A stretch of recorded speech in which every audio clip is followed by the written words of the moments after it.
弟兄姊妹平安，今天是2022年的12月10号。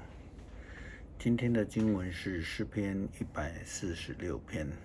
第5节到第10节，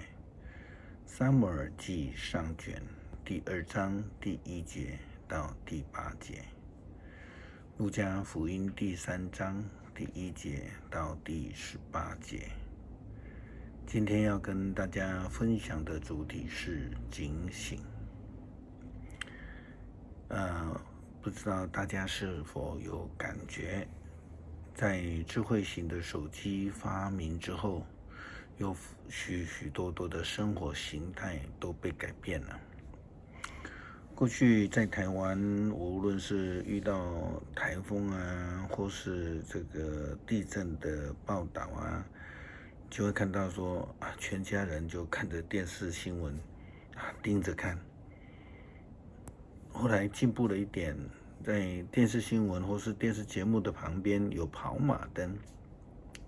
任何紧急的事件就会在这边秀出来。后来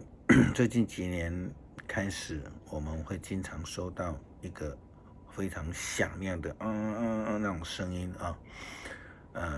这个就是所谓的国家紧急通报。牧师刚到美国牧会的时候呢，常常被这样的一个通报吓到，因为它很大声嘛所以在这样通报是无论是在所谓自然天候的改变淹大水啦、野火的发生啦，或甚至有那个加州有那个圣塔安娜的强风的出现等，这些都会用国家级的这个通报来让人民知道，这个就是一种警告，让人民不至于跑到这个紧急状况的地区去受到影响。甚至有一些比较重要的犯罪案件，比如说掳人小孩子被这个绑票警方追逐歹徒在路上围捕枪击要害的等等，警方也都会透过这样的系统发出紧急的通报。除了让人民能够有警觉以外呢，也盼望透过这样的通报系统，让收到的人人都能够成为除恶的眼线以及帮手。在更早期圣经里面的记载，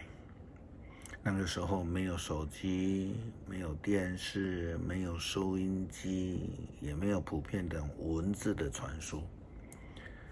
那个时候只有上帝的话语透过先知的教导提醒人民，只有那听见警醒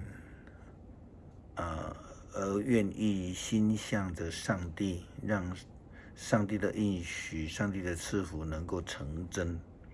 临到他所喜爱的人身上。如同撒母耳的妈妈哈拿一样，当他心里苦闷的时候，他向上帝来祈求，并且他决志要将上帝所赐的恩典奉献给上帝。反观有许多人，甚至有不少的基督徒，却将所领受的恩典归纳到自己的成就里面。有一则笑话这样说，有一位基督徒的律师，他经常要外出去法庭或是去客户家，他经常找不到车位。有一天他在到达了目的地之后逛了2圈，结果他就赶快来祷告了。他说，上帝求你让我这个今天非常顺利有停车位时间各方面都来得及后来果然在祷告之后不久，就看到一辆车子准备要离开。这位律师就随即又祷告说，上帝不用了，我已经自己找到位置了。像类似这种从来不感谢功劳永远是自己的，或是自己的认为自己最有能力这样的，其实情况也不少。那如果基督徒都愿意如同哈拿一样，为所领受到的恩典献上感谢的话，那么我们的生命将会大大的蒙恩得福。